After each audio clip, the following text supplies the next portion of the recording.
ഞാൻ എന്റെ അടുത്ത കാലത്തെ പഠനങ്ങളിൽ ഇമാം മഹ്ദി അഫ്ഗാൻ റളിയല്ലാഹു അൻഹു അഫ്ഗാനിൽ നിന്ന് വരുമെന്നാണ് ഞാൻ ഇപ്പോൾ മനസ്സിലാക്കുന്നത്. വളരെ വലിയ പഠനം ഈ അടുത്ത കാലത്ത് ഈ വിഷയത്തിൽ നടത്തിയിട്ടുണ്ട്. റബ്ബിന്റെ സഹായത്തിൽ ഇപ്പോൾ ഞാൻ ആ പഠനത്തിലാണ്. റബ്ബിന്റെ സഹായത്താൽ ഞാൻ മനസ്സിലാക്കുന്നത് അഫ്ഗാനിൽ നിന്നായിരിക്കാം ഇമാം മഹ്ദിയുടെ വരവ് എന്നാണ്. ഇപ്പോൾ ഹദീത്തിൽ കാണുന്നതോ, ഹദീത്തിൽ പിന്നെ മദീനക്കാരനാണെന്നുണ്ടല്ലോ. ഞാൻ മനസ്സിലാക്കിയിടത്തോളം അസ്ലുൽ മദീനയായിരിക്കും, അസ്ലി മദീനക്കാരനായിരിക്കും. ഈ അടുത്ത കാലഘട്ടത്തിൽ ചില പ്രയാസകരമായ കാരണത്താൽ മദീനയിൽ നിന്ന് മാറിപ്പോയ ആളുകളുടെ കൂട്ടത്തിൽ ഇങ്ങനെ പലരും മാറിപ്പോയിട്ടുണ്ട്. ഉദാഹരണം, രാഷ്ട്രീയപരമായ കാരണത്താൽ മാറിപ്പോയ കുടുംബങ്ങളിൽ, മദീനയിൽ നിന്ന് മാറിപ്പോയ കുടുംബങ്ങളിൽ ഒന്നാണ് ഷെയ്ഖ് അബ്ദുൽ ഖാദിർ ജീലാനി റളിയല്ലാഹു അൻഹുവിന്റെ കുടുംബം. മഹാനായ ഇന്ത്യയിൽ കിടക്കുന്ന മഹാനായ സുൽത്താൻ ബഹുമാനപ്പെട്ട സുൽത്താനുൽ ഹിന്ദ് ഖാജ മുഈനുദ്ദീൻ ചിശ്തിയിൽ അജ്മീരി റളിയല്ലാഹു അൻഹുവിന്റെ കുടുംബവും ചില രാഷ്ട്രീയപരമായ കാരണത്താൽ മാറിപ്പോയി പിൽക്കാലത്ത് ഇറാനിൽ എത്തിപ്പെട്ടവരാണ് പലരും. ആറ്റാക്കാന്ന് പറഞ്ഞാൽ നമ്മുടെ ഒരു വല്ലാത്തൊരാളാണ്, നമുക്ക് അല്ലാഹു തന്ന ഒരു നിധിയാണ്. ഞാൻ ഇന്ന് ഇങ്ങനെ ആറ്റാക്ക മരിക്കുന്ന സമയത്ത് ഉള്ള പ്രതികരണങ്ങൾ, പത്രത്തിന്റെ പ്രതികരണങ്ങൾ ഇങ്ങനെ ഇന്ന് വൈകുന്നേരം പങ്കെടുത്ത് പോരാൻ ഒരുങ്ങിയപ്പോൾ പ്രതികരണങ്ങൾ ഇങ്ങനെ എടുത്തു. അപ്പൊ പ്രതികരണം ഇതാ, അല്ലാഹ് സുബ്ഹാനല്ലാഹ്, ചില പ്രതികരണങ്ങൾ ഞാൻ അത്ഭുതപ്പെടുക. ചില പ്രതികരണം ഞാൻ അങ്ങനെ ജനം ടിവിയുടെ പ്രതികരണമാണ്, അത് പറയേണ്ട ആവശ്യമില്ല. ജനം ടിവിയുടെ പ്രതികരണം, ജനം ടി വി ഒരിക്കലും ആറ്റാക്കയുടെ കൂടെ ഉണ്ടായിട്ടില്ല, ആറ്റാക്ക ജനം ടിവിയുടെ കൂടെയും ഉണ്ടായിട്ടില്ല. ജനം ടിവിയുടെ പ്രതികരണമാണ് കേരള രാഷ്ട്രീയത്തിലെ സൗമ്യ സാന്നിധ്യം. പാണക്കാട് ഹൈദർ ശിഹാബ് തങ്ങളുടെ വിയോഗത്തിൽ അനുശോചിച്ച് മുഖ്യമന്ത്രി. ജനം ടിവിയുടെ സൈറ്റിലുണ്ട്. ഇന്ത്യൻ യൂണിയൻ മുസ്ലിം ലീഗ് സംസ്ഥാന അധ്യക്ഷൻ പാണക്കാട് സയ്യിദ് ഹൈദർ ശിഹാബ് തങ്ങളുടെ വിയോഗത്തിൽ അനുശോചനം രേഖപ്പെടുത്തി മുഖ്യമന്ത്രി പിണറായി. കേരള രാഷ്ട്രീയത്തിലെ സൗമ്യ സാന്നിധ്യമായിരുന്നു തങ്ങൾ എന്ന് മുഖ്യമന്ത്രി പറഞ്ഞു. മലപ്പുറം ജില്ലാ ലീഗ് അധ്യക്ഷൻ എന്ന നിലയിലും സംസ്ഥാന അധ്യക്ഷൻ എന്ന നിലയിലും കേരള രാഷ്ട്രീയത്തിലെ സൗമ്യ സാന്നിധ്യമായിരുന്നു ഇക്കാലം അത്രയും അദ്ദേഹം. പിന്നെ ഞാൻ വീണ്ടും നോക്കിയപ്പോൾ അതിനേക്കാൾ വലിയ അത്ഭുതകരമായ രസം എന്തെന്നാൽ ഇതേ വാക്ക് തന്നെയാണ് ഇന്ത്യൻ എക്സ്പ്രസും കൊടുത്തത്. ആറ്റാക്ക മരിച്ചതിന് നേരെ പിറ്റേ ദിവസം ഇന്ത്യൻ എക്സ്പ്രസ് എന്ന സൈറ്റിൽ ഇപ്പോഴും ഉണ്ട് കേരള രാഷ്ട്രീയത്തിലെ സൗമ്യ സാന്നിധ്യം. ജനം ടിവിയും അതെന്നെ പറഞ്ഞു, സൗമ്യ സാന്നിധ്യം. ഈ വാക്കാണ് എല്ലാവരും ഉപയോഗിച്ചത്. മാതൃഭൂമിയും അതെന്നെ പറഞ്ഞു, മനോരമ അത് പറഞ്ഞു, ഇന്ത്യൻ എക്സ്പ്രസ് അത് പറഞ്ഞു, പിന്നെ സ്വകാര്യ ചാനലുകൾ അത് പറഞ്ഞു. സൗമ്യ സാന്നിധ്യം, സൗമ്യ സാന്നിധ്യം, കേരള രാഷ്ട്രീയത്തിന്റെ സൗമ്യ സാന്നിധ്യം ആയിരുന്നു ബഹുമാനപ്പെട്ട സയ്യിദ് ഹൈദർ ശിഹാബ് തങ്ങൾ എന്ന് പറഞ്ഞു. ഈ സൗമ്യത എന്ന് പറഞ്ഞ സത്യത്തിൽ എന്താണ്? അതാണ് സത്യത്തിൽ ആറ്റാക്കയിലൂടെ നമുക്ക് നഷ്ടപ്പെട്ടു. അറ്റാക്കിന്റെ ഏറ്റവും വലിയ പ്രത്യേകതയും അത് സൗമ്യ സാന്നിധ്യം. അതായത് ആ വ്യക്തിയെ ഒരാൾക്ക് നിഷേധിക്കാൻ കഴിയും, സൗമ്യമായി മാത്രമേ പ്രതികരിക്കൂ. ഇതൊരു നേതാവിന്റെ ഗുണവും. ഒരു നേതാവിന്റെ ഗുണം എന്ന് പറഞ്ഞാൽ എന്താ?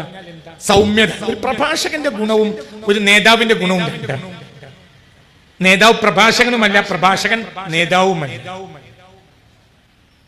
നേതാവ് എന്നത് നീതി എന്ന വാക്കിൽ നിന്നുണ്ടായതാണ്. നേതാവ്, നീതി നടപ്പിലാക്കി കൊടുക്കാൻ യോഗ്യതയുള്ളവൻ നേതാവ്. അതാണ് ആ വാക്കിന്റെ ഉദ്ദേശ്യം. മലയാളം അങ്ങനെയാണത് മനസ്സിലാക്കുന്നത്. ഇപ്പൊ നേതാവിന്റെ മഹത്വം എന്ന് പറഞ്ഞാൽ എന്താ? നേതാവിന്റെ മഹത്വം, നേതാവിന്റെ മഹത്വം വിവേകത്വം. അമ്പിയാവിന്റെ പ്രത്യേകതയും വിവേകത്വമാണ്. എന്തിനും പ്രതികരിക്കലല്ല, എന്തിനും പ്രതികരിക്കാതിരിക്കലുമല്ല. പ്രഭാഷകന്റെ കാര്യം എന്തെന്നാൽ സത്യം കണ്ടെത്തി പറയാന്നുള്ളതാണ്. നേതാവിന്റെ പ്രത്യേകത അതല്ല, സത്യം കണ്ടെത്തി പറയുന്നില്ല. സത്യം പറയാതിരിക്കാം. അതേസമയത്ത് നേതാവിന്റെ മഹത്വം എന്ന് പറഞ്ഞാൽ സൊസൈറ്റിയെ മുഴുവനും യോജിപ്പിച്ചു കൊണ്ടുവന്നു. അതേ സമയത്ത് സത്യത്തിന്റെ കൂടെ നിൽക്കുകയും വേണം. അതിൽ നേതാവിന് വളരെ പ്രയാസമുണ്ട്. വല്ലാത്ത തൗഫീഖുള്ള ഒരു വ്യക്തിക്കല്ലാതെ നേതാവാകാൻ കഴിയും. തൗഫീഖ് ഇല്ലാത്ത ഒരു നേതാവായാൽ പ്രയാസങ്ങളുണ്ട്. ഇത് ഒരു ദ്വയാർത്ഥത്തിൽ പറഞ്ഞ വാക്ക് അല്ല, നിങ്ങൾ അങ്ങനെ മനസ്സിലാക്കരുത്. അതിൽ വല്ലാത്തൊരു ബഹുമാനപ്പെട്ട ഹൈദർ ശിഹാബിലൂടെ നമുക്ക് നേടാൻ കഴിയും. എല്ലാവരും ഇപ്പൊ ജനം TV പോലും പറഞ്ഞല്ലോ സൗമ്യ സാന്നിധ്യം. അപ്പൊ ഒരു നിറഞ്ഞ നേതാവ്, തുളുമ്പി ഒരു വാക്ക് പറയൂല, ആ മനുഷ്യനെ നിഷേധിക്കാനും കഴിയില്ല. ആർ ബാലകൃഷ്ണ പിള്ള ആണ് എന്റെ ഓർമ്മ, അതൊന്നും PKB ആന്ന് ഓർമ്മയില്ല. ആർ ബാലകൃഷ്ണ പിള്ള എന്നാണ് എന്റെ ഓർമ്മ. അദ്ദേഹം അടിയന്തരാവസ്ഥ കാലത്ത് ജയിൽ മന്ത്രിയായിരുന്ന കാലത്ത് ശിഹാബ് തങ്ങളെ സന്ദർശിച്ച ഒരു അനുഭവം പിന്നീട് അനുസ്മരിച്ചു. എന്താ പറയുന്നെന്നാൽ ആർ ബാലകൃഷ്ണന്റെ ഓർമ്മ എടുത്താ കിട്ടും. അപ്പൊ അദ്ദേഹം പറയാം, അദ്ദേഹം അന്ന് ജയിൽ മന്ത്രിയാണ്. അപ്പൊ ഞാൻ അന്ന് മലപ്പുറത്ത് ചെന്നപ്പോൾ ശിഹാബ് തങ്ങളെ കാണാൻ തീരുമാനിച്ചു. അപ്പൊ ശിഹാബ് തങ്ങളെ സന്ദർശിച്ചു. അപ്പൊ ഒരു ഹ്രസ്വമായ സന്ദർശനം. ഞാനും ശിഹാബ് തങ്ങളും തമ്മിൽ അല്പനേരം സംസാരിച്ചു. ആ സംസാരത്തിനിടയിൽ ശിഹാബ് തങ്ങൾ ഇങ്ങനെ പറഞ്ഞു. 1975 ശിഹാബ് തങ്ങൾ പറഞ്ഞു, അഖിലേന്ത്യാ ലീഗിന്റെ കുറെ നേതാക്കന്മാർ കണ്ണൂരിലും മറ്റിലും ജയിലിലുണ്ട്. അതുകൊണ്ട് അവർക്ക് വളരെ പ്രയാസമാണെന്ന് കേൾക്കുന്നു. അവർക്ക് നിങ്ങൾ സൗകര്യം ചെയ്തു കൊടുക്കണം. ഇതിലൂടെ നമ്മൾ ശിഹാബ് തങ്ങളെ വായിക്കും. സത്യത്തിൽ അന്ന് വലിയൊരു ഇന്റേണൽ വാർ നടക്കുക. ആർക്കിടയിൽ? നിങ്ങൾക്ക് ഞാൻ പറഞ്ഞ മനസ്സിലാവില്ല. ഒരു ഇന്റേണൽ വാർ അന്ന്, പൊളിറ്റിക്കൽ വാർ അന്ന് നടക്കുക. ആർക്കിടയിൽ? അഖിലേന്ത്യാ ലീഗും യൂണിയൻ ലീഗും തമ്മിൽ വളരെ ഇന്റേണൽ വാറാ, പൊളിറ്റിക്കൽ വാർ നടക്കും. ഭയങ്കര വാറാണ്. ആ സമയത്താണ് വാർ എന്ന് പറഞ്ഞാൽ വാർ തന്നെയാണ്, ഒരു യുദ്ധം. തൊള്ളത്തല്ല്, CH-ന്റെ ഒക്കെ തല്ല്, വല്ലാത്ത ചില പ്രസംഗങ്ങളൊക്കെ, വലിയ പ്രസംഗങ്ങളും വലിയ വിപ്ലവങ്ങൾ ഉണ്ടാക്കിയ പ്രസംഗങ്ങൾ ആ കാലഘട്ടത്തിൽ നടന്നുപോയിട്ടുണ്ട്. ഇനി അനുസ്മരിക്കുന്നതിൽ കാര്യമില്ലാത്തതുകൊണ്ടാണ് ഞാനിത് പറയാത്തത്. പക്ഷേ ഞാനിവിടെ എടുത്തു പറയാനുള്ള കാരണം ശിഹാബ് തങ്ങളെ വായിക്കാനാണ്. ആ കുടുംബം എന്നും അങ്ങനെയായിരുന്നു. ബഹുമാനപ്പെട്ട ശിഹാബ് തങ്ങൾ എന്ത് ചെയ്തു? മന്ത്രിയോട് പറയാം, ജയിൽ മന്ത്രിയോട് പറയാം. എന്ത്? അഖിലേന്ത്യാ ലീഗിന്റെ നേതാക്കന്മാർ പലരും കണ്ണൂർ ജയിലിലുണ്ട്, മറ്റ് ജയിലുകളുണ്ട്. അതുകൊണ്ട് നിങ്ങൾ സൗകര്യപ്പെടുമെങ്കിൽ, അവർ കുറച്ച് കഷ്ടതയിലാണെന്ന് കേൾക്കുന്നുണ്ട്, അവർക്ക് നിങ്ങൾ സൗകര്യങ്ങൾ ചെയ്തു കൊടുക്കണം. ഇതാരാ പറയണത്? പൊളിറ്റിക്കൽ എതിരാളി. 1975 കാലഘട്ടങ്ങളിലൊക്കെ ഉള്ള ആ വിഭാഗങ്ങൾ തമ്മിലുള്ള, ഈ വിഭാഗങ്ങൾ തമ്മിലൊക്കെയുള്ള വലിയ പ്രശ്നങ്ങൾ അനുഭവിച്ചവരാണ് നമ്മളിൽ പലരും. ഞാൻ 1966 എന്റെ ജനനം. അതൊക്കെ എനിക്ക് ഓർമ്മയുണ്ട്. പിന്നെ എന്തുകൊണ്ട് എന്റെ വാപ്പ എന്ന് പറഞ്ഞാൽ സമസ്തയുടെ നേതാവായിരുന്നു. മരിക്കുന്നവരെ സമസ്തയുടെ നേതാവാണ്, ലീഗിന്റെ നേതാവാണ് എന്റെ നാട്ടിൽ. മരിച്ചിട്ട് പച്ച പൊതച്ചിട്ട് കൊണ്ടിട്ടാണ് മറവിയിട്ട്. ലീഗിന്റെ പതാക പൊച്ചിട്ടാണ് എന്റെ പാപ്പാനെ കൊണ്ട് നീതി നേതാക്കന്മാരൊക്കെ വന്ന് മറവിയത്. പാപ്പാന്റെ പാരമ്പര്യം ഞാൻ ഈ പറയുന്നത്. അപ്പൊ ആ കാലഘട്ടത്തില് ഈ പ്രശ്നങ്ങളെല്ലാം ഏകദേശം കുട്ടിയാണെങ്കിലും ഞാൻ അറിയും. അപ്പൊ ആ കാലഘട്ടത്തിലാണ് തങ്ങൾ ഇങ്ങനെ പറയുന്നത്. അപ്പൊ എന്തുകൊണ്ട് ഇത് നമ്മളെ വളരെ ചിന്തിപ്പിക്കണം. ഇങ്ങനെയുള്ള സൗമ്യതയുടെ നേതാക്കന്മാർ നമുക്കുണ്ടായത് അല്ലാഹു നമുക്ക് നൽകിയ വല്ലാത്ത ഒരു അനുഗ്രഹം. അത് നമ്മൾ നഷ്ടപ്പെടാതെ കൊണ്ടുപോകണം. ഒരു നേതാവിന്റെ ഏറ്റവും വലിയ പ്രത്യേകത, ലോകത്തിന്റെ നേതാവിന്റെ പ്രത്യേകതയാണ്. എന്താ ലോകത്തിന്റെ നേതാവിന്റെ പ്രത്യേകത? ലോകത്തിന്റെ ഏറ്റവും വലിയ നേതാവിന്റെ പ്രത്യേകത റഹ്മത്താണ്. വമാ അർസൽനാക ഇല്ലാ റഹ്മത്തൽ ലിൽ ആലമീൻ. അപ്പോൾ അതുകൊണ്ട് പിന്നീട് വരുന്ന ഏത് ഫോട്ടോസ്റ്റാറ്റായ നേതാവാണെങ്കിലും, റസൂലുള്ളാഹിന്റെ ഫോട്ടോസ്റ്റാറ്റുകളാണല്ലോ പിന്നീട് വന്ന നേതാക്കന്മാരൊക്കെ, അവർക്ക് ഉണ്ടാകേണ്ടതും ഉണ്ടായാൽ വിജയിക്കുന്നതും സമുദായം നേരെ നിൽക്കുന്നതുമായ മാത്രം എന്താണ്? റഹ്മത്താണ്. അത് ആറ്റാക്കിൽ ധാരാളം നമുക്ക് കാണാൻ കഴിയുന്നുണ്ട്. ഒരു പണക്കാരൻ സാധു എന്ന വ്യത്യാസമില്ല. 2010 ആയിരിക്കും എന്റെ ഓർമ്മ. 2010 എന്റെ ഓർമ്മ. നാട്ടിലൊരു കമ്മിറ്റിയിൽ ചെറിയ ഒരു പ്രശ്നമുണ്ട്. ഞാൻ അടക്കുന്ന ഒരു കമ്മിറ്റി. വയസ്സന്മാരുണ്ട്, ചെറുപ്പക്കാരുണ്ട്. ചെറുപ്പക്കാരൊരു നിലപാടും വയസ്സന്മാർ വേറെ നിലപാടുമാണ്. ഞങ്ങളുടെ നാട്ടിലെ ഒരു സ്ഥാപനത്തെ ചൊല്ലിയുള്ള ഒരു പ്രശ്നം, നാട്ടിലുള്ള ഒരു പ്രശ്നമാണ്.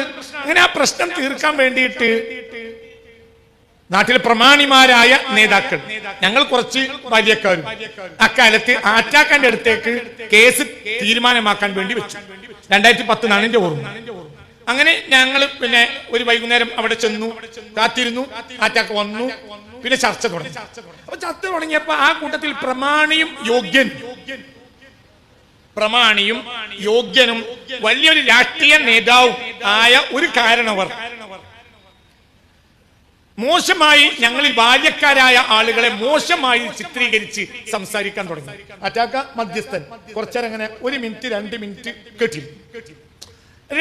വളരെ ചിന്തിക്കണം. ഒരു പ്രമാണി, രാഷ്ട്രീയ നേതാവ്, വലിയ യോഗ്യനായ ഒരു പ്രമാണിയായ രാഷ്ട്രീയ നേതാവായ ഒരാൾ മരണപ്പെട്ടു പോയി. നല്ല മനുഷ്യനായിരുന്നു.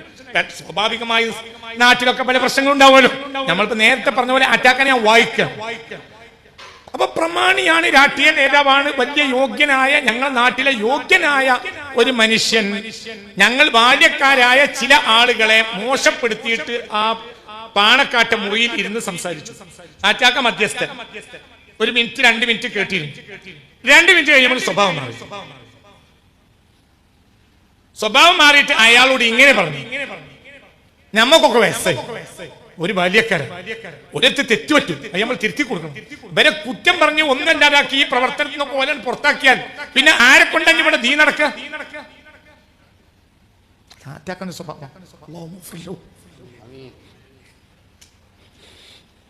നമുക്ക് അങ്ങനെ ഒരു വർത്താനം പറയേണ്ട ആവശ്യം ഇല്ല. നമുക്ക് വേണ്ടി അങ്ങനെ ഒരു വർത്താനം പറയേണ്ട ആവശ്യം അറ്റാക്കില്ല. എന്തുകൊണ്ട്? 1 അയാൾ പ്രമാണിയാണ്, 2 അയാൾ അവിടുത്തെ രാഷ്ട്രീയ നേതാവാണ്. അയാൾ ഗർവ് നടിച്ച് ഇറങ്ങിപ്പോയാൽ നഷ്ടം ആറ്റാക്കാന്റെ പാർട്ടിക്കാണ്. അല്ലെ? അങ്ങനെ തന്നെയല്ലേ? പക്ഷെ അതൊന്നും അമ്മച്ച് നോക്കൂല. ഇങ്ങനെ പറഞ്ഞ് ദേഷ്യപ്പെട്ടു. ബാല്യക്കാരാണ്, നമ്മൾക്ക് വയസ്സന്മാരാണ്. ബാല്യക്കാർക്ക് തെറ്റുപറ്റും, നമ്മൾ തിരിച്ചു കൊടുക്കണം. ഉള്ള കുറ്റം മുഴുവനും പറഞ്ഞ് പൊതുവേദിയിൽ അവരെ വഷളാക്കിയിട്ട് അവരെ ഇവിടുന്ന് ഈ പ്രവർത്തനത്തിനൊക്കെ ഒഴിവാക്കി വിട്ടാൽ നീ ഇവിടെ ദീന ആരാ നടത്തുക? അതോടുകൂടെ അവസ്ഥ മുഴുവൻ മാറി, എല്ലാ അവസ്ഥയും മാറി. വളരെ മാന്യമായി വിഷയം തീരുമാനം. ഒരാൾ എന്റെ അറിവിൽ ഒരു പണക്കാരന് വേണ്ടിയോ ഒരു രാഷ്ട്രീയ നേതാവിന് വേണ്ടിയോ അവിശുദ്ധമായ ഒരു വാക്ക് ആറ്റാക്ക പറഞ്ഞത് എന്റെ ഓർമ്മയിലില്ല. ഞാൻ ആ മനുഷ്യന്റെ കാലിന്റെ ചോട്ടിലെ തറയിലാണ് ഈ നീളം കുപ്പായം ഇട്ട് പോയി തറയിൽ ആറ്റാക്കാന്റെ മുന്നിൽ ഇരുന്നതാണ് എന്റെ ഏകദേശമുള്ള ജീവിതത്തിലെ ഒരു 5-8 കൊല്ലം. അങ്ങനെ ഞാൻ ഇരുന്നിട്ടുള്ളൂ. മരിക്കുന്നത് വരെയും ഞാൻ ആറ്റാക്കാന്റെ മുന്നിൽ കസരിരുന്നിട്ടില്ല. 2014 ജനുവരിക്ക് ശേഷം. അതിനൊക്കെ പ്രധാനപ്പെട്ട കാരണം അതാ, കൽബ് നിറയെ നന്മയാണ്. അങ്ങനെ അത്തരം നേതാക്കന്മാർ ഇപ്പൊ ഇല്ല എന്ന് ഞാൻ പറയല്ല, ഉണ്ടെന്നും ഞാൻ പറയല്ല. എനിക്ക് ഉണ്ടോന്നും അറിയില്ല, ഇല്ലാന്നും അറിയില്ല. അതൊന്നും എന്റെ പഠനം എടുക്കെത്താത്തത് കൊണ്ടാണ്. ഞാൻ അറ്റാക്ക വരെ പഠിച്ചതാണ്. അറ്റാക്ക വരെ പഠിക്കുമ്പോൾ എനിക്ക് മനസ്സിലാകുന്ന വളരെ വലുതാണ്. അത്തരം നേതാക്കന്മാർ നമ്മുടെ സമുദായത്തിന് ചെയ്തിട്ടുള്ള സേവനം വളരെ വലുതാണ്. പിന്നെ അറ്റാക്കയുടെ ഏറ്റവും വലിയ പ്രത്യേകത, അറ്റാക്ക കറ കളഞ്ഞ സുന്നിയാണ്. അത് ആരും മുന്നേ സുന്നിയാണെന്ന് പറയാൻ യാതൊരു മടിയുമില്ല. അതിനും ഒരു കാരണമുണ്ട്. എന്താ കാരണം? കാരണം ആറ്റാക്കും ബഹുമാനപ്പെട്ട മുത്വാക്കും അല്ലാഹു സുബ്ഹാനഹു വ തആല മഹാനായ ശൈഖുനാ ശംസുൽ ഉലമ റഹ്മഹുല്ലാഹിയുടെ ശിഷ്യന്മാരാകാനുള്ള മഹത്തായ ഭാഗ്യം അല്ലാഹു നൽകിയതാണ്. കിതാബ് ദർസ് നടത്താൻ കഴിയുന്ന നിറഞ്ഞ ആലിമീങ്ങളാണ്. ആരുടെ ശിഷ്യനാണ്? മലയാളക്കരയിൽ കഴിഞ്ഞ 100 വർഷത്തിനുള്ളിൽ ഉണ്ടായ മഹത്തായ ഒരു ഭാഗ്യം എന്ന് പറഞ്ഞാൽ അത് ശൈഖുനാ ശംസുൽ ഉലമ റഹിമഹുല്ലാഹ്. അല്ലാഹു അവിടുത്തെ ദർജ ഏറ്റി കൊടുക്കട്ടെ. അല്ലാഹു അവിടുത്തെ ദർജ ഏറ്റി കൊടുക്കട്ടെ. ഒരു നേരായ വഴി ഉമ്മത്തിന് കാണിച്ച വല്ലാത്തൊരു ആളായിരുന്നു മഹാനായ ശൈഖുനാ ശംസുൽ ഉലമ റഹിമഹുല്ലാഹ്. അപ്പൊ ശൈഖുനാ ശംസുൽ ഉലമ റഹിമഹുല്ലാഹയുടെ നിറഞ്ഞ ശിഷ്യന്മാരിൽ 2 ആളുകൾ, പാണക്കാട്ട കുടുംബത്തിലെ നിറഞ്ഞ 2 ആളുകൾ. ഒന്ന് ബഹുമാനപ്പെട്ട മുത്വാക്കയാണ്. മുത്വാക്ക എന്നാൽ മഹാനായ സയ്യിദ് ഉമർ അലി ശിഹാബ് തങ്ങൾ.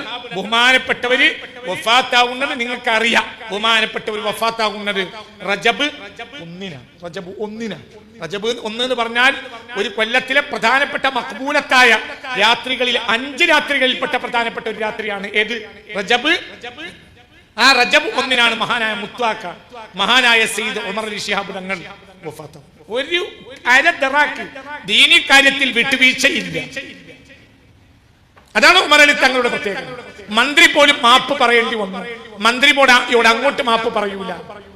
മന്ത്രി പോലും മാപ്പ് പറയേണ്ടി വന്നു. ഒരു അബദ്ധം മന്ത്രിക്ക് പറഞ്ഞത് അത് കുറ്റല്ല. സ്വാഭാവികമായി മനുഷ്യന്മാർക്ക് അങ്ങനെ അബദ്ധം. നല്ല മനുഷ്യനായി മാപ്പൊക്കെ പറഞ്ഞ് നല്ല മനുഷ്യനായി നല്ല ആളായി മരണപ്പെട്ടു. അള്ളാഹു അദ്ദേഹത്തിന് പുറത്തു കൊടുക്കട്ടെ.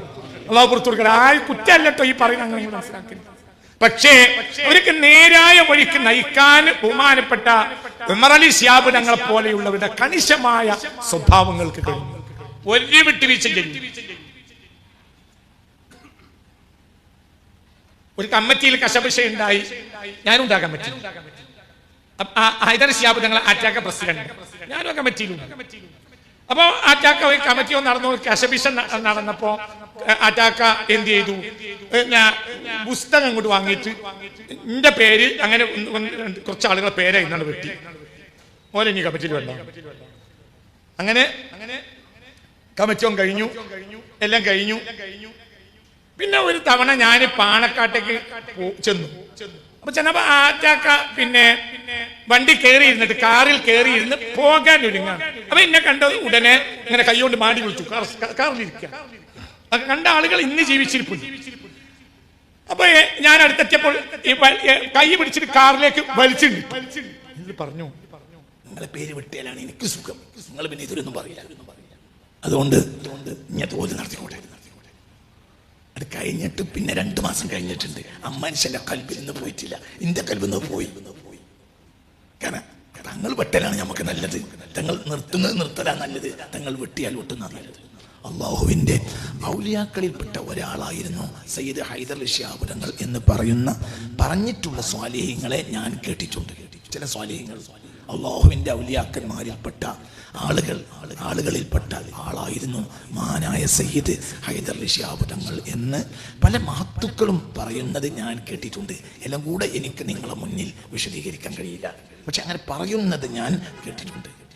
അറ്റാക്ക് വഫാത്തായപ്പോൾ അത് ഒരു ചർച്ചയായിരുന്നു, മഹാന്മാർക്കിടയിൽ വലിയ ചർച്ചയായിരുന്നു. പ്രത്യേകിച്ച് ജിന്നിലും ഇൻസിനും പെട്ട മഹാന്മാർ ഏറെ സ്നേഹിച്ച ആളാണ് ബഹുമാനപ്പെട്ട സയ്യിദ് ഹൈദർ ശിഹാബ് തങ്ങൾ.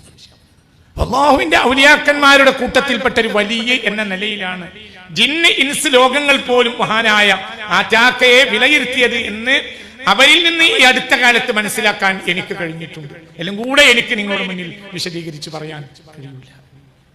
അതൊക്കെ ആ മനുഷ്യനിൽ അല്ലാഹു സുബ്ഹാനഹു വ തആല നിക്ഷേപിച്ച വലിയ മഹത്വമാണ്.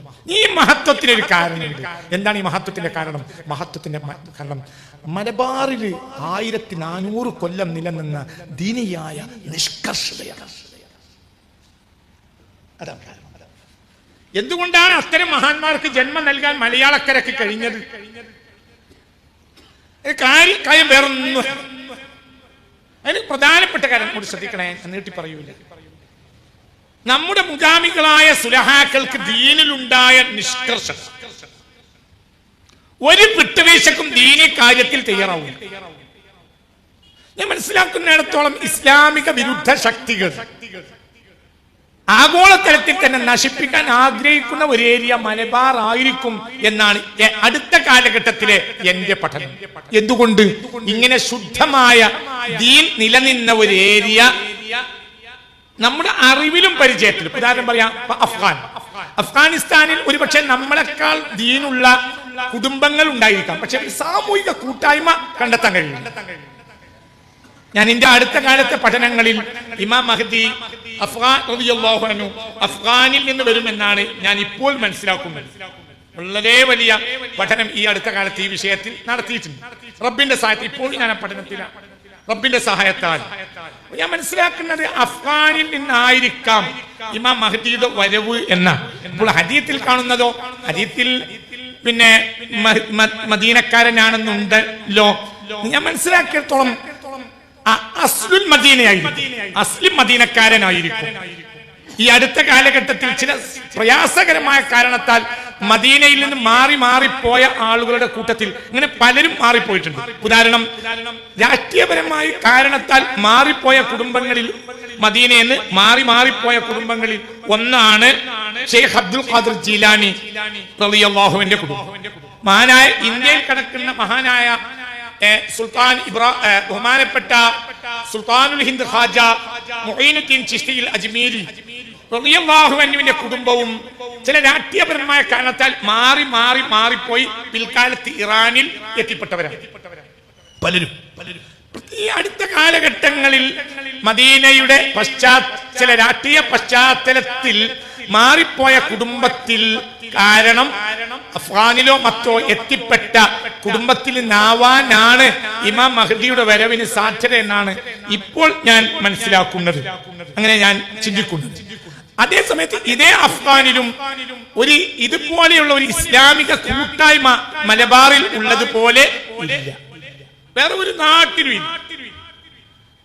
കേരളത്തിൽ, അതായത് മലബാറിലുള്ള ഒരു ഈ സുശക്തമായ ദീനി കൂട്ടായ്മ, ഏത് ദീൻ? അഹ്ലുസുന്ന എന്ന കടുകട്ടി, അഹ്ലുസുന്നയുടെ കടുകട്ടി. ഇത് മിസ്രിൽ ഏകദേശം ഒരു 100 മുമ്പ് നഷ്ടപ്പെട്ടു. എല്ലാ രാജ്യങ്ങളും നഷ്ടപ്പെട്ടു. ആഹാദ് ഒറ്റപ്പെട്ട വ്യക്തികൾക്ക് പഴയകാല ദീനിന്റെ ആ സൂക്ഷ്മതയും സുന്നത്യമായത്തിന്റെ സൂക്ഷ്മതയൊക്കെയുള്ള കുടുംബങ്ങൾ അവിടങ്ങളിലൊക്കെ ഉണ്ടായിരിക്കാം. പക്ഷെ നമ്മളിവിടെ അങ്ങനെ ഒറ്റപ്പെട്ട കുടുംബങ്ങളിൽ മാത്രമല്ല ഉള്ളത്, ഒരു കൂട്ടായ്മ ഉണ്ട്. ആ കൂട്ടായ്മയാണ് അഹ്ലുസ് സുന്നത്തി വൽ ജമാഅത്ത്, ബഹുമാനപ്പെട്ട സമസ്ത കേരള ജമിയത്തുൽ ഉലമ. അല്ലാഹു ഈ ഇസ്സത്ത് നമുക്ക് നിലനിർത്തി തരട്ടെ. പക്ഷേ ഇത് നശിപ്പിക്കാനാണ് ഇനി വലിയ ഉപജാപക സംഘം പ്രവർത്തിക്കുക. ആ ബോധം നമുക്കുണ്ടായിരിക്കണം. അതിന്റെ ഉൽപ്പന്നമാണ് ഈ സാദാത്തുക്കൾ. പൈതൽ ശിഹാബ് തങ്ങൾ വരെയുള്ള മഹാന്മാരായ നേതാക്കന്മാർക്കും അവരാണല്ലോ മരിച്ചത്, അതുകൊണ്ടാണ് അവരെ പറ്റി പറഞ്ഞത്. ബാക്കിയുള്ള ആളുകൾ മരിക്കാത്തതുകൊണ്ടാണ് അവരെ പറ്റി പറഞ്ഞത്. ഞാൻ പ്രത്യേകമായ എന്തെങ്കിലും കാരണം കൊണ്ട് പറയാതിരിക്കാൻ നിങ്ങൾ വിചാരിക്കരുത്. മരിച്ചവരെ പറ്റിയാണല്ലോ നമ്മൾ പറയുന്നത് എന്നതുകൊണ്ടാണ് ഞാൻ അങ്ങനെ പറയുന്നത്. അപ്പൊ ഇവിടെ നമ്മൾ ഇത്തരം നേതാക്കന്മാരുടെ ഒരു മഹത്വം ഇവിടെ നമുക്ക് കിട്ടാനുള്ള കാരണം ആ സൂക്ഷ്മത. അപ്പം സമസ്തയുടെ 1ാമത്തെ യോഗത്തിൽ പങ്കെടുത്ത ആളാണ് മഹാനായ കണ്ണിയത്ത് അഹ്മദ് മുസ്ലിയാർ. അവരുടെ ശിഷ്യനാണ് ശൈഖുന ശംസുൽ ഉലമ റഹ്മഹുല്ലാഹ്. അവരുടെ ശിഷ്യനാണ് ആര്? മഹാനായ സയ്യിദ് ഹൈദർ ശിഹാബ് തങ്ങൾ, ബഹുമാനപ്പെട്ട സയ്യിദ് ഉമർ അലി ശിഹാബ് തങ്ങൾ. ശിഹാബ് തങ്ങളുടെ ചില ഉസ്താദുമാർ ശൈഖുന ശംസുൽ ഉലമയുടെ ശിഷ്യനാണ്. മഹാനായ ശിഹാബ് തങ്ങളോ അബ്ദുൽ അലി മഹ്മൂദിന്റെ ശിഷ്യനാണ്. അബ്ദുൽ അലി മഹ്മൂദോ ഇടയ്ക്കിടെ മുസ്തഫ നബിയെ സ്വപ്നം കണ്ടിരുന്ന മഹാനാണ്. ശൈഖുൽ ഹദീസാണ്, ശൈഖുൽ അസ്ഗറുമായിരുന്നു മരണം വരെ. ആര്? അബ്ദുൽ അലി മഹ്മൂദ്. ആ അബ്ദുൽ അലി മഹ്മൂദിന്റെ 6 വർഷത്തെ ശിഷ്യനാണ് ആര്? മഹാനായ സയ്യിദ് ശിഹാബ് തങ്ങൾ. അല്ലാഹു ഒരു ദറജ ഏറ്റി കൊടുക്കട്ടെ. അപ്പൊ അവര് സൂക്ഷ്മത വലിയതാണ്. അപ്പൊ എന്റെ നാട്ടിൽ ഒരു ഉദാഹരണം പറയും, ചിന്തിക്കാനും ഇതിനെയൊക്കെ ഭാഗഭാക്കായ ആളുകൾ, കുറഞ്ഞ ആളുകളെങ്കിലും മൂത്തേടത്തിപ്പോ കിട്ടും. അപ്പൊ അതുകൊണ്ടാണ് ഞാൻ നിങ്ങളോട് പറയുന്നത്. ഇത് മനസ്സിലാക്കേണ്ട ഒരു കാലമാണ് ഇപ്പോൾ എന്നതുകൊണ്ട് ഞാൻ തുറന്നു പറയാം. എന്റെ നാട്ടിൽ ഖുത്ബ മലയാളത്തിലോ അല്ലേ എന്ന കാര്യത്തിൽ 980 ഒരു പ്രശ്നമുണ്ടായി. അതായത് അന്ന് ഞങ്ങളുടെ നാട്ടിൽ മുജാഹിദുകൾക്ക് പള്ളിയില്ല. അതായത് സുന്നി പള്ളിയിൽ തന്നെയാണ് ആരും വരിക, മുജാഹിദുകളും വന്നിരുന്നത്. അങ്ങനെ 980-81 വരെ അങ്ങനെയാണ്. പിന്നെ അപ്പൊ എന്തുണ്ടായി? കുറച്ച് ആളുകൾക്ക് ചില സമയങ്ങളിൽ പള്ളിയിലെ ഖത്തീബ് എന്ത് ചെയ്യുന്നറിയോ? ആ ഖുത്ബന്റെ ഓതിച്ച് ഒരു മലയാളത്തിൽ അത് പറയുകയും ചെയ്യും. എന്തുകൊണ്ട്? അത്രയൊന്നും വിവരമില്ലാത്ത ആളുകളാണ് അന്നത്തെ ഉസ്താദുമാർ. അത്തരം ഫിഖ് വിവരങ്ങൾ അത്രയൊക്കെ ഉള്ളൂ. അത് അവരെ കുറ്റല്ല, ആ കാലമൊക്കെ അങ്ങനെയാണ്. ഇന്നത്തെ പോലെ ഡിഗ്രി കോളേജുകളൊന്നും നമ്മളെ ആ കാലത്തില്ല. നല്ല കഴിവുള്ളവർ മാത്രമേ, സാമ്പത്തിക സൗകര്യവും ഒക്കെ ഉള്ള ആളുകൾ മാത്രമേ ബാക്കിയത്തിലും മറ്റേ പോവുള്ളൂ. പിന്നെ ഫത്തുൽ മുഈനും മറ്റൊക്കെ ഇങ്ങനെ ഓതി പഠിച്ച ഒരു അവസ്ഥയൊക്കെ ആണ് ആ കാലത്ത് ഉള്ളത്. അപ്പൊ അതുകൊണ്ട് എല്ലാം വേണ്ടത്ര മനസ്സിലാക്കാൻ ആ കാലത്തെ പല ഖത്തീബന്മാർക്കും കഴിഞ്ഞില്ല. അപ്പൊ അവര് മലബാറിൽ ചില സ്ഥലങ്ങളിലൊക്കെ എന്ത് ചെയ്തിരുന്നു? ഖുത്ബ പരിഭാഷ, അതായത് പ്രസംഗമല്ല, അതായത് ഖുത്ബ അറബിയിൽ ഓതിയിട്ട് എന്ത് ചെയ്യും? ആ വസിയത്ത് മറ്റൊക്കെ മലയാളത്തിൽ പറയും, ചിലപ്പോൾ ഖുത്ബ നടക്കുകയും ചെയ്യും. അങ്ങനെ അവസ്ഥ ഉണ്ടായിരുന്നു. പക്ഷെ അത് പൂർണ്ണമായി നിർത്തൽ ചെയ്യാൻ ബഹുമാനപ്പെട്ട സമസ്ത തീരുമാനിച്ചു. മീജതയിൽ കൂടിയ സമസ്ത കേരളയുടെ കമ്മിറ്റി മുശാവറ അത് ബിദഅത്ത് മുൻകറാണ്, ഒഴിവാക്കണമെന്ന് തീരുമാനിക്കുകയും നമ്മുടെ നാട്ടിൽ അതിന്റെ വലിയ അലേലി ഉണ്ടായി. എന്റെ വാപ്പ സമസ്തയുടെ ആളായതുകൊണ്ട് അതിനുശേഷം പിന്നെ മഹല്ലിൽ പള്ളിയിൽ പറഞ്ഞു, ഖത്തീബ് കേട്ടില്ല. മുത്തവല്ലിയ ഖത്തീബിന്റെ ആളുമാണ്. അപ്പൊ അതുകൊണ്ട് മാറ്റം വാപ്പക്ക് കഴിഞ്ഞതും ഇല്ല. അപ്പൊ വാപ്പ എന്ത് ചെയ്യും? പുറത്ത് ജുമാക്കും. ഒരു അനവധി കാലം, എത്രത്തോളം എന്നൊരു 10-12 കൊല്ലം വരെ വാപ്പ ഇങ്ങനെ പുറത്തേക്കായിരുന്നു ജുമാക്ക് പോയിരുന്നത്. ഇങ്ങനെയാണ് അവസ്ഥ. അതൊക്കെ കഴിഞ്ഞ് പിന്നെ അത് മാറ്റാം.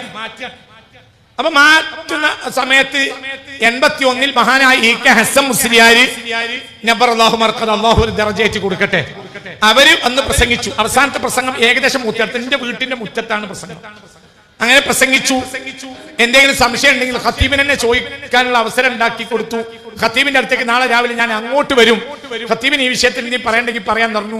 അപ്പോൾ ഖത്തീബ് രാവിലെ അങ്ങോട്ട് വന്നു, ബഹുമാനപ്പെട്ട ഉസ്താദിന്റെ അടുത്തേക്ക് വന്നു. അത് എനിക്ക് ഇഷ്ടമുണ്ടായിട്ട് ചെയ്യല്ല എന്ന് പറഞ്ഞു. ഫിഖ്ഹിൽ ചർച്ച നടത്തി, ഖുത്ബ പരിഭാഷ ഒഴിവാക്കി, ഞങ്ങൾ നാട്ടിൽ ഒഴിവാക്കി. ഖുത്ബ അറബി ഭാഷയിൽ സമസ്തയുടെ പള്ളിയിൽ നടക്കുമ്പോൾ നടത്താൻ തീരുമാനിച്ചു. അപ്പോൾ ചില പ്രശ്നം ഉണ്ടായി. എന്താ പ്രശ്നം? നാട്ടിൽ ഉള്ളിൽ വഹാബിയത്ത് ഒളിച്ചു വെച്ച, അത്തരം കാലം വരെ വഹാബി പള്ളി ഇല്ലാത്ത ചില അംഗങ്ങളും അന്നുണ്ട്. അവരെന്ത് ചെയ്തു? ഇതിൽ പ്രശ്നം. ഈ പ്രശ്നം ഉണ്ടായപ്പോൾ അവരൊക്കെ പൊതുവായി ലീഗുകാരുമാണ്. അപ്പോ ബാപ്പയും ലീഗുകാരനാണ്, മറ്റു കാരണവരും ലീഗുകാരാണ്, ഈ വഹാബികളെന്ന് പറയുന്ന അവരും ലീഗുകാരാണ്. അപ്പൊ എല്ലാരും തീരുമാനിച്ചു എന്ത്? പിന്നെ ശിഹാബ് തങ്ങളോട് പോയി പറയാം, തങ്ങൾ എന്താ തീരുമാനിക്കുന്നത് അതുപോലെ ചെയ്യും, എന്താണോ തങ്ങൾ പറയുന്നത് അതുപോലെ തന്നെ നമുക്ക് ചെയ്യാം എന്ന് തീരുമാനിച്ചു. അപ്പോൾ അങ്ങനെ തീരുമാനിച്ചു. അപ്പൊ എല്ലാവരും തീരുമാനിച്ചു എന്ത്? അപ്പം നാട്ടിലെ വഹാബികളായ ആളുകൾക്ക് സമ്മതമായി. തങ്ങൾ എന്താ പറയുന്നത് അതുപോലെ ചെയ്യാം. സുന്നികളും അങ്ങനെ പറഞ്ഞു, എല്ലാവരും അങ്ങനെ പറഞ്ഞു.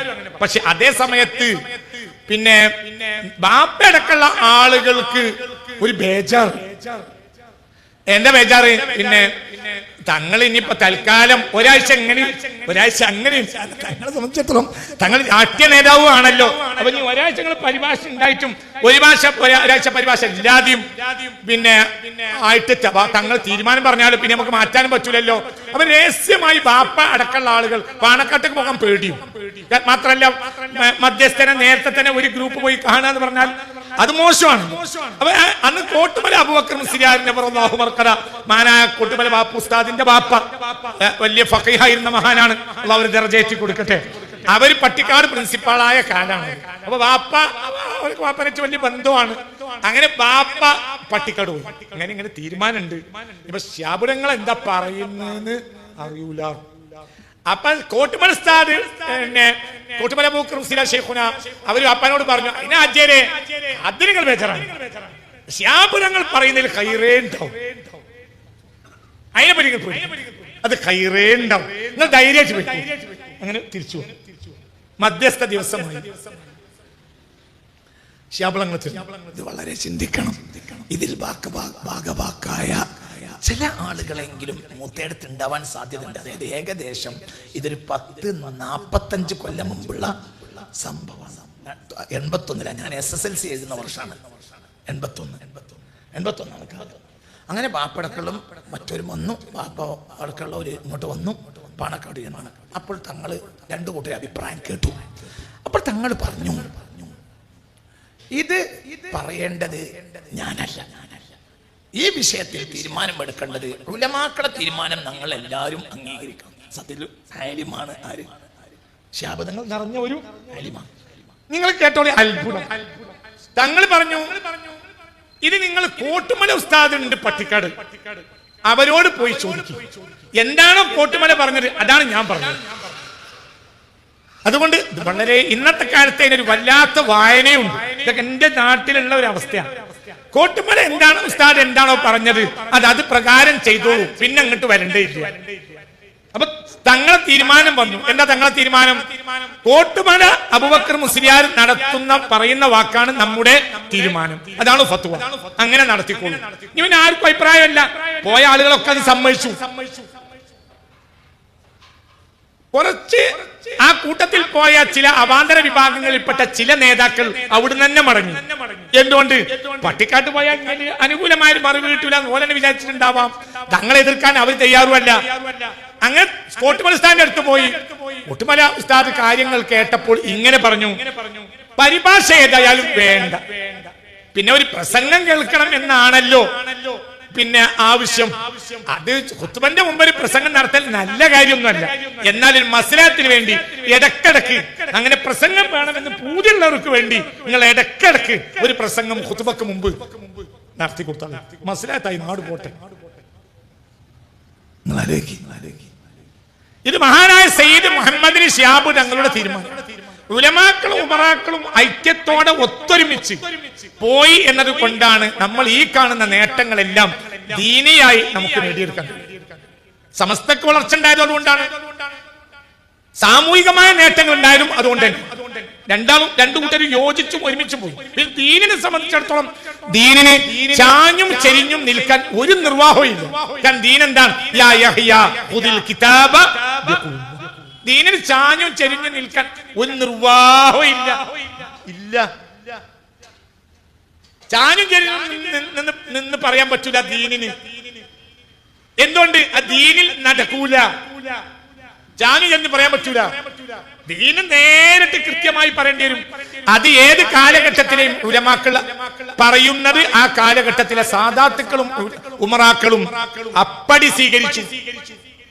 ചിലപ്പോൾ വിവരമില്ലാത്ത ചില ആളുകൾ, രാഷ്ട്രീയ നേതാക്കന്മാരോ മറ്റുള്ളവരോ, ചിലപ്പോൾ സമൂഹത്തിൽ അംഗീകരിക്കപ്പെടുന്ന ബഹുമാനപ്പെട്ട ചില വ്യക്തിത്വങ്ങൾ തന്നെ ചിലപ്പോൾ സദസ്സിൽ വേദിയിൽ അബദ്ധം പറയുമ്പോൾ ഉടനെ ആലിമീങ്ങൾ എണീറ്റ് നിന്ന് ഉടനെ തിരുത്തിയ സംഭവം ഒരുപാടുണ്ട് ചരിത്രത്തിൽ. അത് പറയേണ്ട ഒരു സമയമല്ലാത്തതുകൊണ്ട് ഞാൻ പറയുന്നില്ല. പക്ഷെ ആ ചരിത്രങ്ങൾ എനിക്കറിയും. മനസ്സിലായാലും ഞാൻ ഒന്നും കൂടി പറയാം. അതായത് ചിലപ്പോൾ അബദ്ധവാക്കുകൾ ആര് പറയും? ഉമറാക്കൾ പറയും. അബദ്ധവാക്കുകൾ പറയും. ചിലപ്പോൾ ജനം ബഹുമാനിക്കുന്ന ഉമറാക്കളും പറയും. പല നിലക്ക് ബഹുമാനിക്കും. ഒന്ന് കുടുംബ മഹിമ, അതുകൊണ്ട് ജനം ബഹുമാനിക്കും. അങ്ങനത്തെ നേതാക്കളിൽ നിന്നും ചിലപ്പോൾ ചില അബദ്ധങ്ങൾ വരും. പക്ഷെ ആലിമ്യങ്ങൾ നോക്കിക്കൂല. ആലിമ്യങ്ങൾ ഉടനെ തിരുത്തും. കാരണം തിരുത്തിയിട്ടില്ലെങ്കിൽ ജനം തെറ്റ് മനസ്സിലാക്കും, തെറ്റായ കീഴ്വഴക്കുണ്ടാക്കും. ഇത് തന്നെ ഈ ഒരു ശുഷ്കാന്തി നമ്മുടെ നാട്ടിൽ കൃത്യമായി നടന്നു. അതിന് ദയാദാക്ഷിണ്യം കാട്ടിയില്ല. അതെന്താണ് നോക്കി നിന്നില്ല. അതിന്റെ പിന്നിലുള്ള യാതൊരു കാര്യവും യാതൊരു നിലക്കും ഒരു ചാഞ്ചാട്ടം ബഹുമാനപ്പെട്ട ഉലമാഇനുണ്ടായില്ല. മഞ്ചേരി നെല്ലിക്കുത്ത് ആലി മുസ്ലിയാർ, നിങ്ങൾക്കറിയാലോ ആലി മുസ്ലിയാരെ. ആലി മുസ്ലിയാരുടെ നേതൃത്വത്തിൽ ഖിലാഫത്ത് ലഹള നടന്നപ്പോൾ രഹസ്യമായി കൂടിയാലോചന നടത്താൻ വേണ്ടി പോയ ആളാണ് സമസ്ത ഉണ്ടാക്കിയത്. ആരാ സമസ്ത ഉണ്ടാക്കിയത്? പാങ്ങിൽ അഹമ്മദ് കുട്ടി മുസ്ലിയാർ. എന്ത് പറയാനാണ്? ഇതൊക്കെ ചരിത്ര രേഖയാണ്. എന്ത് പറയാനാണ് പോയത്? നിങ്ങൾ സാമൂഹിക ലഹള ഉണ്ടാക്കരുത്. നിങ്ങൾ പറയുന്നത് നേരാണ്. പക്ഷേ സാമൂഹിക ലഹള ഉണ്ടാക്കിയാൽ അതുകൊണ്ട് വലിയ ദുരന്തം സമുദായത്തിൽ ഉണ്ടാവും. അത് പിടിച്ചു കെട്ടാൻ നിങ്ങൾക്ക് കഴിയൂല. അന്ന് ഖിലാഫത്ത് പ്രസ്ഥാനത്തിന്റെയും കോൺഗ്രസിന്റെയും നേതാവായിരുന്നു ആലി മുസ്ലിയാർ. ആലി മുസ്ലിയാർ പാങ്ങക്കാരന്റെ താല്പര്യത്തെ നിരാകരിച്ചു. പിന്നെന്താ ഉണ്ടായത്? ഉണ്ടായത് ചെറുതല്ല. ആലി മുസ്ലിയാർ ഷഹീദായി. ആലി മുസ്ലിയാർക്ക് ഷഹീദിന്റെ കൂലി കിട്ടും. പക്ഷെ പ്രശ്നം ഉണ്ടായത് അതല്ല. വീടാന്തരം ബ്രിട്ടീഷ് പട്ടാളം കയറി നിരങ്ങി. വീടാന്തരം കയറി. അവിടെ ഉണ്ടായ തിന്മകൾ പറയാൻ പറ്റും. 921 കാലഘട്ടത്തിൽ മലബാറിലെ മുസ്ലിമീങ്ങൾ അനുഭവിച്ച മുഴുവനും പ്രയാസങ്ങളുടെ ആധാരം മഹാനായ പാങ്ങിൽ അഹമ്മദ് കുട്ടി മുസ്ലിയാരുടെ താല്പര്യത്തെ നിരാകരിച്ച് ആ വിഭാഗം മുന്നോട്ട് പോയി എന്നത് മാത്രം. എന്നാൽ സ്വാതന്ത്ര്യ സമരത്തിൽ ഇവരൊക്കെ ഉണ്ട്. മൈക്കയില്ലാതെ 928 ആയിരക്കണക്കായ ആളുകളുടെ മുന്നിൽ ബ്രിട്ടീഷുകാർ തോക്കും കൊണ്ട് നിൽക്കവേ പാങ്ങക്കാരൻ പ്രസംഗിച്ച ചരിത്ര രേഖ ബ്രിട്ടന്റെ കയ്യിലുണ്ട്. ഇന്നത്തെ ചരിത്ര മത്സ്യങ്ങളിലുണ്ട്. എല്ലാം ഉണ്ട്. പക്ഷേ അതേ സമയത്ത് അവർ സമുദായത്തിൽ പ്രയാസങ്ങളില്ലാതെ സമുദായത്തെ നോക്കി. സമുദായത്തിൽ അരക്ഷിതാവസ്ഥ വരാതെ നോക്കി. രണ്ടും ഒന്നിച്ചു കൊണ്ടുപോയി. ഇൽമിന്റെ ഭാഗം മുന്നോട്ട് പോകണം, അതേ സമയത്ത് സാമൂഹികമായ കാര്യങ്ങൾ മുന്നോട്ട് പോകണം. ഈ നിലയിൽ നമ്മുടെ സാദാത്തുക്കളും ഉലമാക്കളും മുന്നോട്ട് പോയപ്പോൾ ഉണ്ടായ നേട്ടമാണ് മലബാർ ഇന്ന് കൈവശം വെച്ചുകൊണ്ടിരിക്കുന്ന ഏറ്റവും പ്രധാനപ്പെട്ട നേട്ടം. അതിൽ നമ്മളെ മുൻഗാമികളൊക്കെ വലിയ ത്യാഗം സഹിച്ചിട്ടുണ്ട്. അള്ളാഹു അവർക്ക് മഗ്ഫിറത്ത് ചെയ്യട്ടെ. നമ്മുടെ ഒരു ഗുണം എന്താ? ഇപ്പൊ നമ്മളെ ഗുണം, ഇപ്പൊ നമ്മളെ വിരുദ്ധമാണ്. ഇപ്പൊ ഞാൻ എന്റെ ഗുണം 58ാമത്തെ വയസ്സാണ്. എന്താ ഗുണം? ഇത് രണ്ടിന്റെ ഇടയിലുള്ള ആളെ കണ്ടു. സമസ്തയുടെ 1ാം യോഗത്തിൽ പങ്കെടുത്തില്ല, പക്ഷെ 1ാം യോഗത്തിൽ പങ്കെടുത്ത ആളെ കണ്ടിട്ടുണ്ട്. ആരാണത്? കണ്ണിയത്ത് പ്രസംഗിക്കണ കേട്ടിട്ടുണ്ട്. കണ്ണിയത്ത് ദുആ ചെയ്യണം കേട്ടിട്ടുണ്ട്. ശംസുലമായി ഇരിക്കുന്ന യോഗങ്ങൾ, അവിടുത്തെ സംസാരങ്ങൾ എല്ലാം കേട്ടു. അവിടുത്തെ നിലപാടുകൾ മനസ്സിലാക്കി. അതായത് ഇത് പുതിയ തലമുറ ശരിക്കും മനസ്സിലാക്കണം. അവർ ആ കാര്യത്തിൽ കാണിച്ചിരുന്ന ശുഷ്കാന്തി വളരെ വലുതാണ്.